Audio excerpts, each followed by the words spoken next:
Aujourd'hui, dans cet ancien garage devenu salle des ventes, des cartons par dizaines et pas mal de bric-à-brac. Alors, dès l'ouverture, ça chine, ça furette. C'est toujours là qu'on découvre des petites merveilles, en fouillant. J'ai vu 2-3 petits objets intéressants, en espérant qu'on aura un petit prix. Cet après-midi a lieu une vente avec des objets provenant de successions.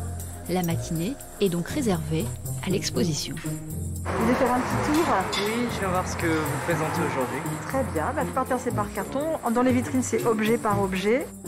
Pas moins de 300 lots sont proposés. Professionnels comme amateurs sont à l'affût. C'est un petit peu tous les objets, quand on a trié l'intérieur des maisons, où on s'est dit que c'était des objets qu'on ne mettait pas dans un catalogue de prestige, qu'on ne mettait pas en ligne sur Internet. Et c'est des objets donc, de petite valeur qui doivent trouver leur public en salle. Il vaut mieux venir voir ce qu'il y a au fond du carton. Voilà, de temps en temps, il y a des cartons qui montent. On se demande pourquoi entre acheteurs. Et donc, c'est qu'il y a quelque chose au fond du carton qui est très intéressant. Il est 14 h. Pour la commissaire-priseur, c'est le début d'un marathon. Et moi, je suis prête, on peut commencer les enchères. Un vase, un peu de métal argenté, des petits plats, des petites choses. 5 € pour tout ça. 5 € pour le carton. 5 €, 5, 6 ici. Couvre ton enchère de 6 €, sinon je vais adjuger. C'est vu à 6, adjuger 6. Quand je tape mon coup de marteau, je transfère la propriété entre le précédent propriétaire et le nouveau propriétaire.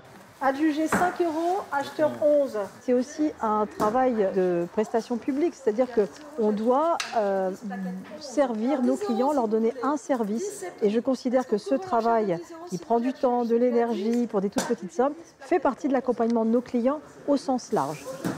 70, 75, 80, 90, 100. Parfois, les enchères montent très vite. 100 à madame qui porte la plaquette 12. Regardez s'il est bien. Tout marqueté. D'autres fois, les objets ne trouvent pas preneur.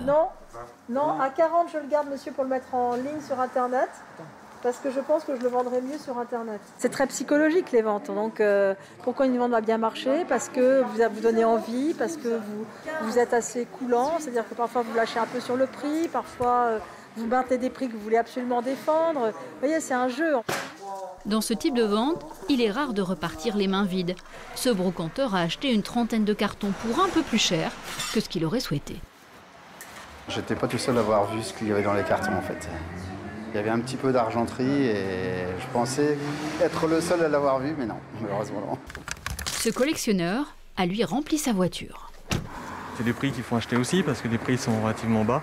Donc on peut se meubler, décorer sa maison pour pas cher. Alors tu veux 10 €? Oui. 10 € c'est le prix.